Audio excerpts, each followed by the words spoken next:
यस पाटो मेरो बहिनीको बेलुन फुटेको छ कुदाइ सरी हैन बहिनी चाहिँ कुदैछिन् रिसाउँदै गइन पर बेलुन फुटेको थियो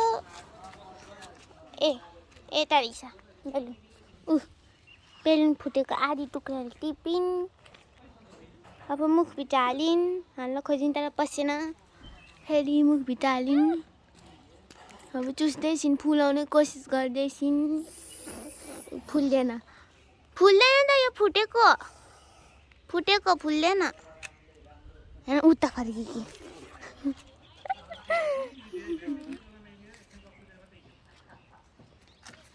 फुलेन अनि फेरि भागिन्